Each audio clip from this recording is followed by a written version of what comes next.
Freedom's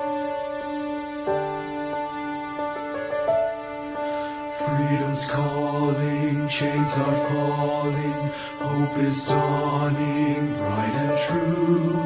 Day is breaking, night is quaking, God is making all things new. Jesus saves.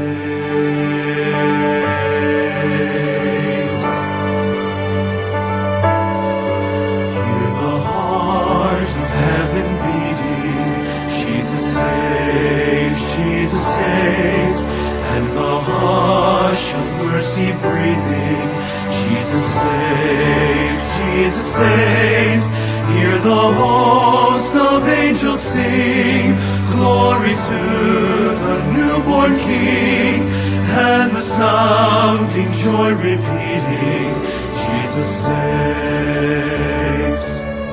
See the humblest hearts adore Him, Jesus saves, Jesus saves, and the wisest bow before Him, Jesus saves, Jesus saves. See the sky alive with praise, melting darkness in its blaze.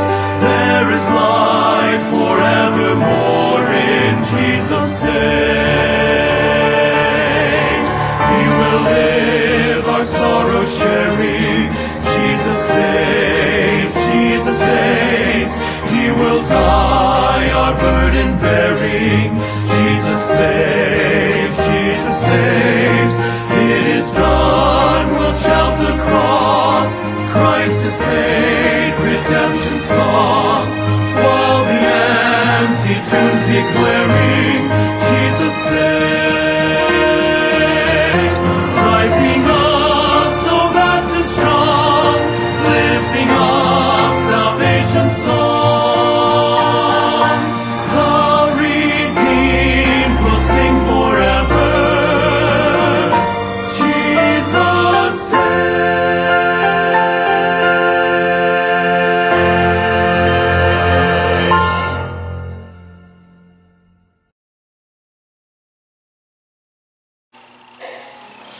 Higala may adlaw, kini na po 15-minute Bible Truth. Ni si Brother Joseph Mark A. Sasilon, member sa Emmanuel Bible Baptist Church. O nining adlaw atong pagatun-an ang mga pulong nga naa sa Bible, no? So ato ang kon karon nga verse is makita sa Romans chapter 5 verses 1 to 9. So I hope na pabilin mo diyan, no, kay taas atong basahon. So Romans chapter 5 and verse number 1, therefore, being justified by faith, we have peace with God through our Lord Jesus Christ. Verse 2, by whom also we have access by faith into this grace, wherein we stand and rejoice in hope of the glory of God. Verse 3, and not only so, but we glory in tribulations also, knowing that tribulation worketh patience, and patience experience, and experience hope. Number 5, and hope maketh not ashamed, because the love of God is shed abroad in our hearts by the Holy Ghost, which is given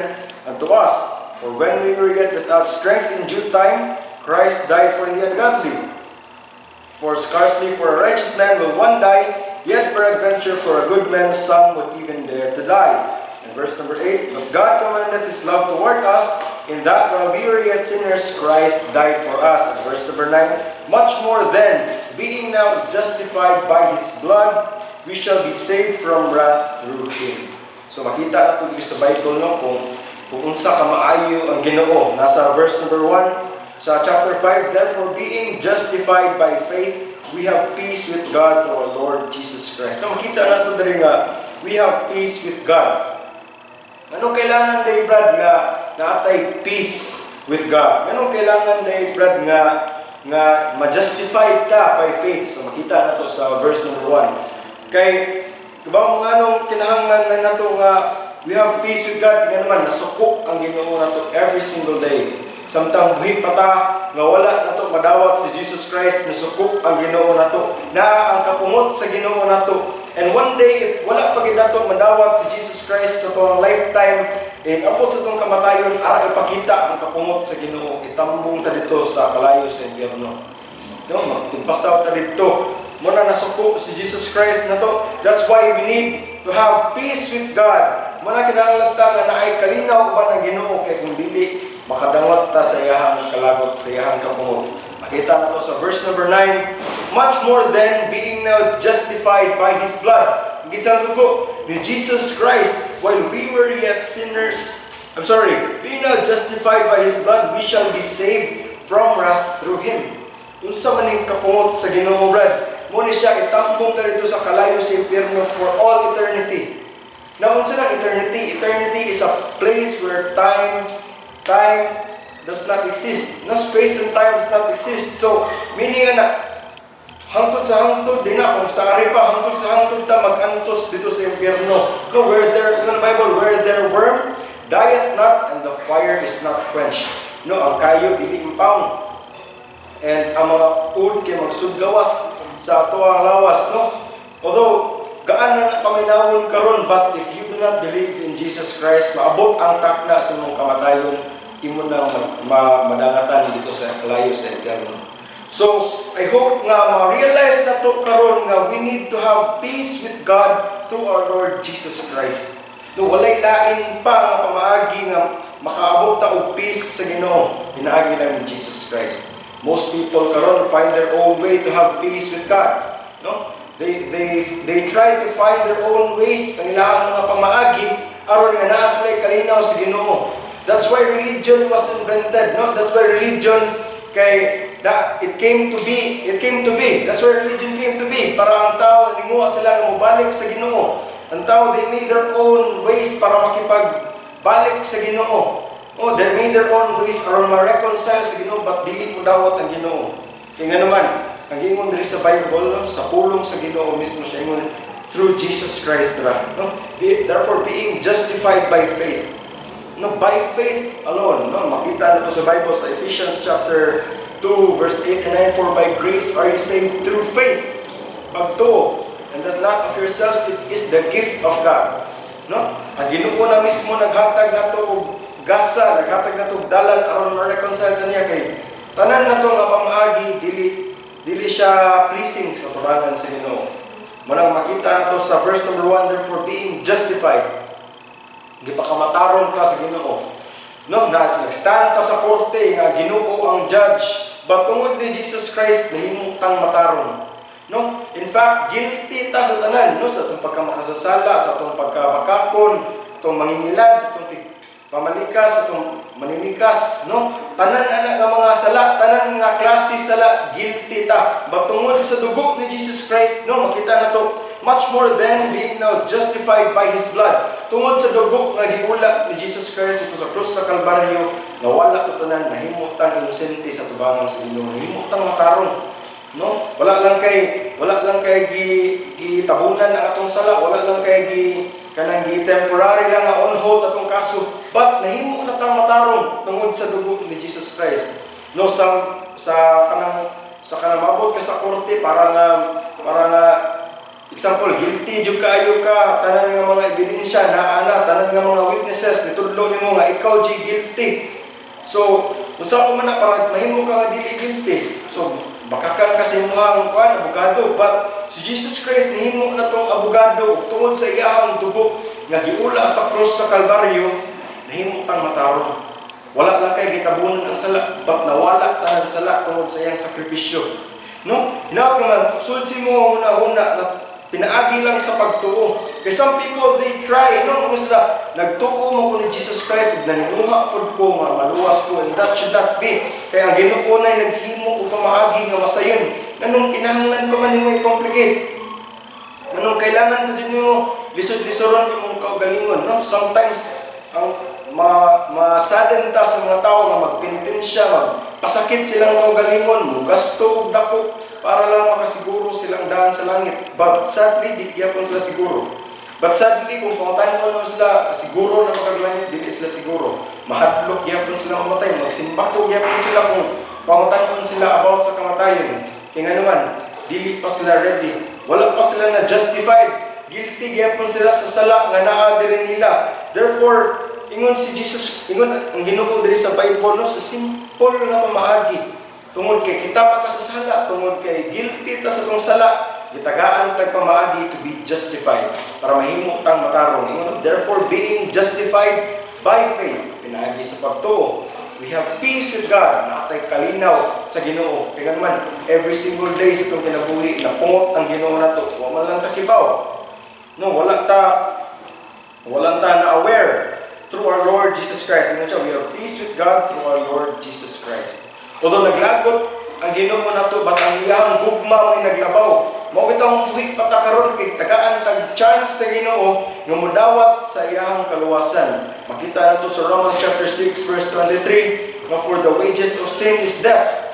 No, tungod kay makasasala ta, sukad pa sa una hangtod karon makasasala ta, gitagaan tag gasa pinaagi ni Jesus Christ. Tagaan tag chance sa Ginoo nga modawat ani nga gasa. Every single day bahalang napungot siya ang iyang gugma may naglabaw. Nga klaro kaayo nga guilty kayo ta sa sala, guilty kayo ta. Although wala ta nakabuhat og sala, nasa panguna-una nakita sa Ginoo nga kasasala ta. Na every single day nga nasuko ang Ginoo nato, but iyang gugma naglabaw, man gitagaan patag chance.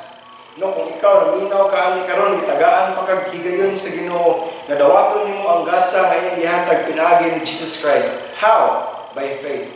No, wa may lain pamaagi. Kay kung ikaw magbuhat kag imong paagi, murag imong ingnan imong abogado, which is Jesus Christ, na ako ray bahala, ako ray mangitag paagi aron makuha akong innocence sa tubangan sa Ginoo. Where in fact tanan natong gibuhat nga maayo is all filthy rags sa tubangan sa Ginoo.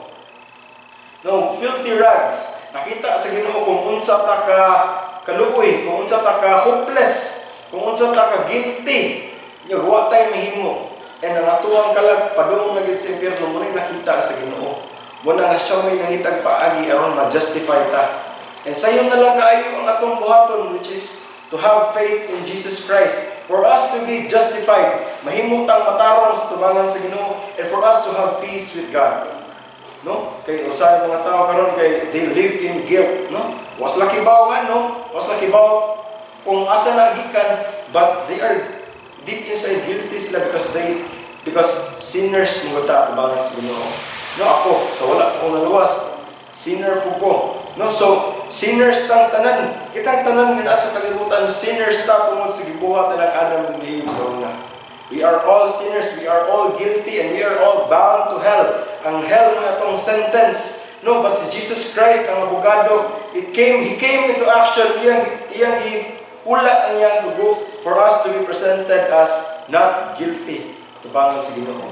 Therefore, dili ta guilty, so mawala atong sentence. And kanindot pa jud, sa mawala na atong sentence nga mao ang impierno, tagaan tag sentence padung ta sa langit.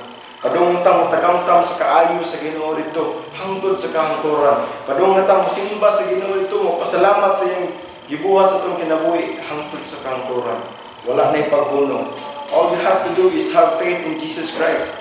No? And you will be justified. Free nga justification. Because some, lisod na kayo ibayad ng abogado ron. Dagko na sila mga rate, di ba? Dagko kayo. Na sila ang mga abogado, mga high ranking abogado, lisod kayo bayaran. No? But kining abogado, which is Jesus Christ, libre way bayad. Libre way bayad, imo ang sala, guaranteed pag yun, mahimo kang inosente, kwapon niya tanang lama sa sala nimo. All you have to do is to have faith. No, para ma-present ka niya guilty at tubangan sa Ginoo, and mawala ang imo ang sentensya, ng mawang kamatayon dito sa impierno. Magantos ka dito, mawala na natanan. If you only have faith in Jesus Christ, nawaton mo siya sa mong kasing-kasing, wholeheartedly, no, walay pagduha-duha. Yung ano, dili mo guna siya religion, well, Dili relihiyon ang basihanan ng tanan. Kung relihiyon pa, everyone would work their own way, no? They will gastuan lang nila.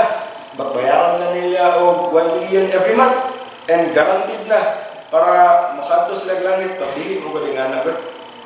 Ang Ginoo, siya mo inaniguro. So siya mo ini-reach out na to. Siya mo ini-reach out na to. Nga gitagaan ta niya pamaagi for us to have a relationship with Him. Kung religion pa, daghan kitag angay buhaton. No, kaya busy mo kita ng kalibutan na, so mag-hire ta og someone else to do that for us, to do those errands for us. No, pati ganahan ng Ginoo, ang ganahan siya nga pure ang atong pagkagid to sa langit, and we cannot do that ourselves. So, iyang isend si Jesus Christ for us to be justified, for us to be saved from hell, for us to go to heaven. All we have to do is to have faith in Him para ma-justify ta gikan sa itong mga sala. Sa una, sa karon na itong mga sala, o sa umalabot pa nga sala, we will be justified. So, daghang salamat sa inyong pagpaminaw ron, mga suking tigpaminaw. No? Salamat kayo sa inyong panahon, sa gayon ninyong gihatag, aron maminaw sa kamatuoran na nasa pulong sa Ginoo. No, hinawat magkita ta sa sunod nga higayon. Daghang salamat, daghang Diyos magapanalangin. Kung ikaw nagatuo sa pulong sa Dios mahitungod sa kaluwasan, pagampo ani nga inampuan, Ginoong Hesus, usa ako ka makasasala ug dili angayan sa langit. Salamat sa imong kamatayon didto sa krus alang sa kabayaran sa akong sala. Pasaylo ako sa akong mga sala ug akong angkunon si Ginoong Hesus nga akong manluluwas. Pasudla si Ginoong Hesus sa akong kasing-kasing kay gusto kong malangit. Sa ngalan ni Ginoong Hesus Kristo. Amen.